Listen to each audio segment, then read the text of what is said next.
Hi Blender fans and welcome once again to blendertc. Get better at Blender. What's Blender? Get better at Blender. Subscribe, leave a comment and don't forget to click the bell to receive further content. In the final tutorial we'll be finishing the chess set and making a simple board, a table and of course adding an HDR image. Let's begin. In the previous tutorials we actually made these chess pieces. So what we need to do now is to actually make our scene. For this scene we're going to actually use a HDR image and I believe it's the caley image. We don't need our reference image now because we've actually finished with our reference image because we've created all of our pieces of our chess set. So I'm just going to delete that. So select image and then X to delete. So I've now deleted the image, so we're left with our chess pieces. For our scene we're going to actually have a camera focus because what we want to do is actually move our HDRI to this perspective that we wish. I'm going to add in an object and the object I'm going to add in is an empty. And it's going to be a plain axis empty for no reason, but just I like to use that one because it shows up, because it shows all axes. If we go over here, the empty that we've just created, I'm just going to double click on it and we're going to call this our camera focus because our camera is going to actually point at this shortly. Press enter. So as you can see we've got a thing called camera focus. And now what I'm going to do is quickly add in the HDRI. So if you go into this actual world tab down here, as you can see it's a world with like an axis through it that depicts the normal world. And we're just going to down on colour here. What you need to actually hit the little yellow dot, and what you're going to do is we're going to actually add in a environmental texture. So we add in the environmental texture. That seemed to do nothing, but if you go onto this one here, which is the actual rendered option, we are of course still in Eevee. Like I said, for this actual tutorial I use the caley image. Hit the little world, and what we're going to do, we're going to open it. So open. Now you need to download the actual HDRI. I've put these into a folder on my computer called HDR Haven. So I'm just going to click on there, and we've got the caley picture. What I can do is actually put this into thumbnails and just, so it's not caley, it's caley interior. So go on the caley, that's CAYLEY interior. I've downloaded a 4K image, but you can download whatever resolution image you wish. So double click on that, and as you can see it's added my caley image there. But what I want to do is I want my chess set over this lock or lake or whatever you want to call it. So what I'm going to do is 0 will actually make us look through our camera. So our camera's there, so we're going to just select our camera. So as you can see, if we're looking through our camera, what I can now do is actually hit the 7 key. The window was over there somewhere, so with our camera selected, as you can see what we've got there is that we've got our camera. Go into object constraints, track 2, and what we're going to actually set it to, let me just widen this up so we can see. I'm going to set it to camera focus, which we created earlier. So now we've got the camera pointing at the -Z on the Y. This needs to be correct for it to work properly. But if we look through our camera by pressing the 0, as you can see, we can see our chess set. So looking through this, if I press the G key, we're still looking at our chess set. But as you can see, we're now looking through the window as well. I'm just going to alter it around a bit more. And G and Z just to move my camera down, so I'm up like so. In the camera details you've also got the focal length, so if you're a bit too close you can actually move the focal length out.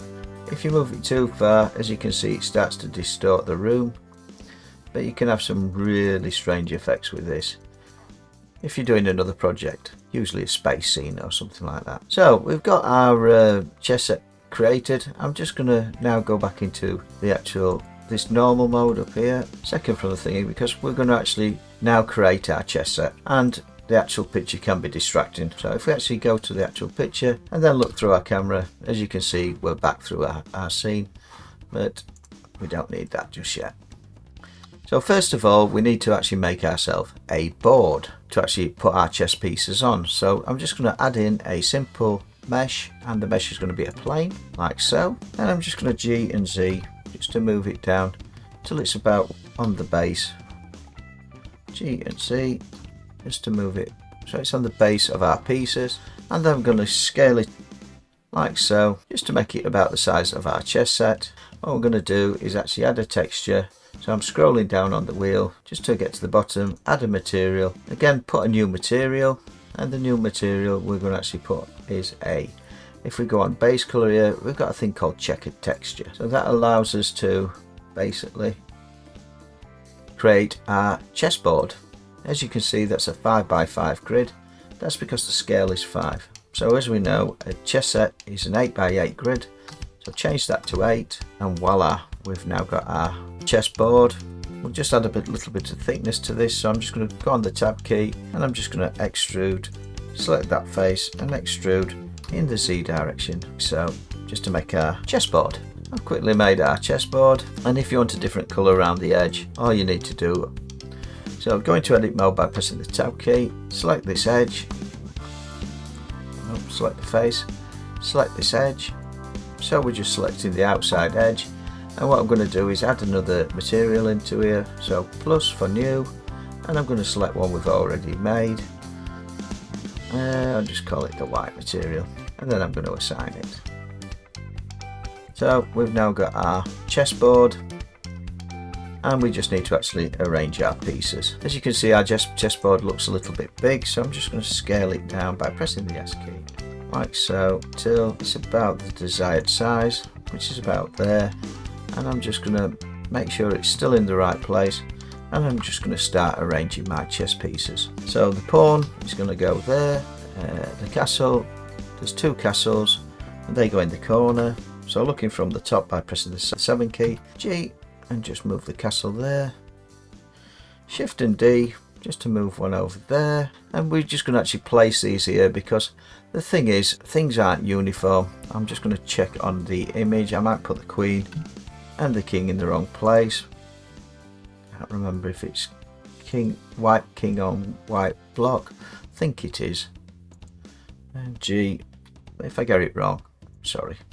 Control Z, just looking from the top. If you look from the top, it just means you can actually space these better. So G, looking from the top, and Shift and D, just to make a duplicate copy of it. And of course grab the horse, Shift and D, just to put the horse there, and G, just to move it there. Quickly going to check that my actual pieces are in the right place by looking on my chess set. So hold 2 seconds while I just go and have a look. I think I've got those the wrong way around, so press the 7 key. Yeah, the horse should be next. So G, just move that there, put the horse there, move the bishop there, and same with this. And I think the actual, I'm just going to alter this round as well, because the actual left hand one should be a white, as you're looking at. I suppose it depends on how you put your chess set, but I don't know. Let's just swap these materials around. So there we go. All we need to do now is duplicate our pawn. We'll do this quite simply by adding an array modifier. So add modifier, scroll to the top until you get to array, and I'm just going to increase the gap slightly like so, and then make it 8 pieces, 1.35. Just actually put them in the center more or less. And what I'm going to do is apply this modifier, apply, and then go into tab key, A to select all, and P just to make them back into loose parts. So we've got the full white set, as you can see, of our chess set. Just going to select all these now, so like that, like that, like that, like that. Just select them all. The reason I'm selecting them all, what I want to do is I want to actually change the origins, so the origins are in the center, because as you can see, those 8 have the origin just there. So I'm just going to go to Object, Set Origins, Origins to Geometry. So individually that puts the geometry to the individual point of each piece. So Origins to Geometry, and you can see a little dot has appeared in the front face of everything. And what I'm going to do now is Shift and D, and then rotate in the Z by 180. And as you can see, G and Y, just to move them across. So I've made a perfect other set of these, and all I need to do now is actually make the black pieces. If we look through our camera, as you can see, our chess set is looking quite good, so I'm just going to change the colour. So we need to actually add in a black colour and vice versa, so I'm just going to quickly add in the black colour. So go down to the actual, down to here, and we're going to add in a new material. And if you've not already got one set up, which I haven't, we're going to actually create it. So I'm going to put new material, make the base colour black, so take it down black, make it quite shiny because we want it to be shiny, take the roughness down, take the specularity up to 0.5, the shear tint up to 0.5, and as you can see we've made quite a shiny black there, which means that all we've got to do to change these to black is just join them all together like so by pressing the join key. It takes a bit of time for this to actually join them all together, and then to actually change the colour of all the whites there, we select the white up here, select the white up there, and then we change this to black like so. Just let me rename this, so that's black.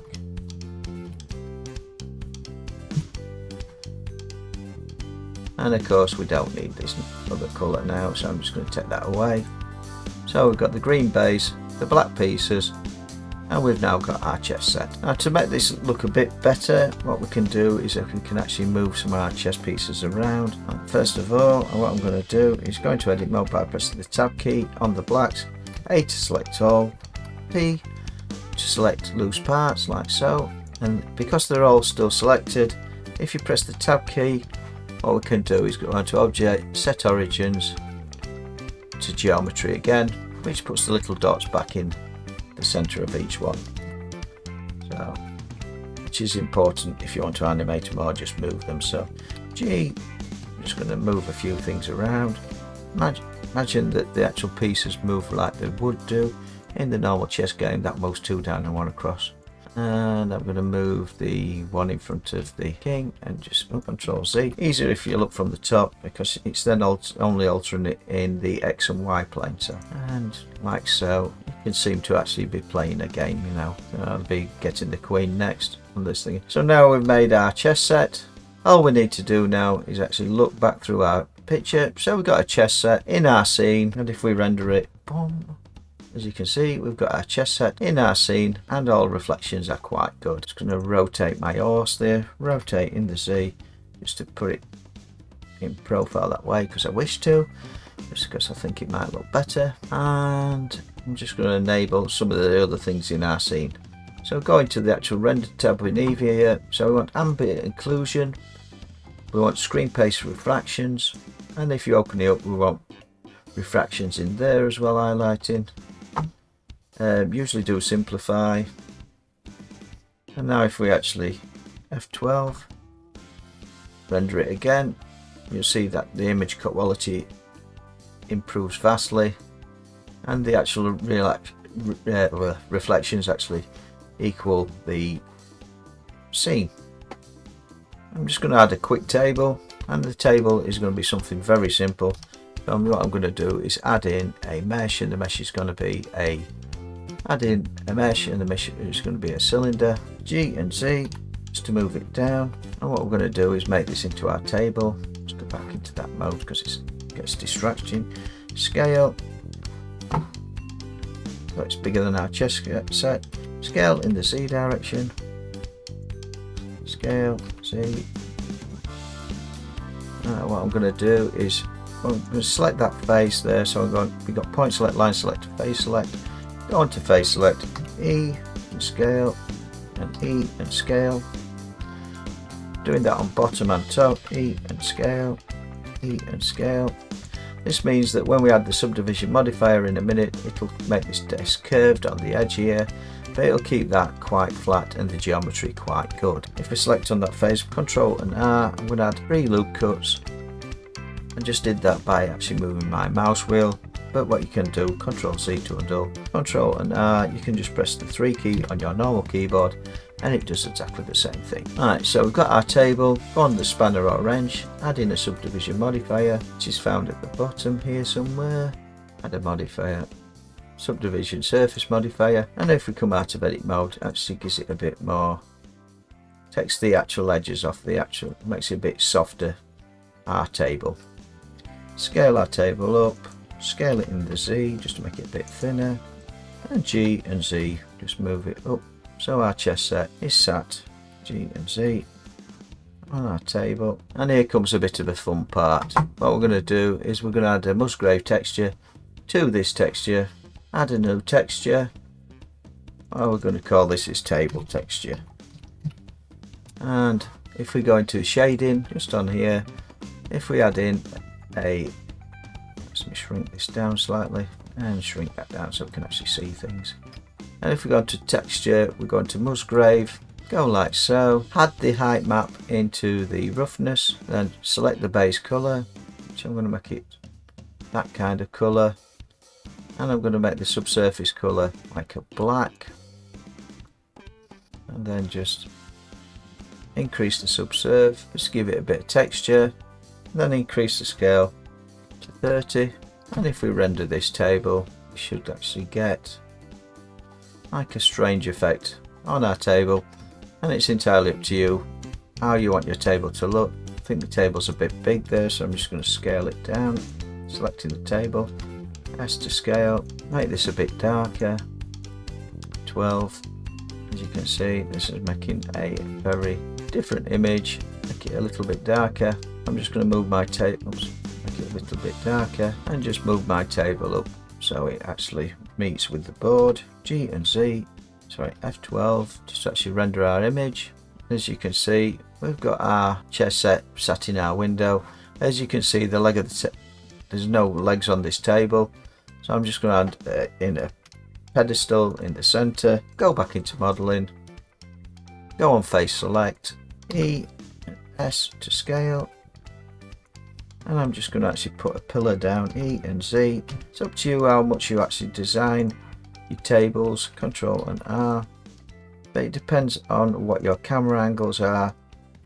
Control and R, scale it down, you know, it's entirely up to you. E and Z, and just scale it up, S to scale.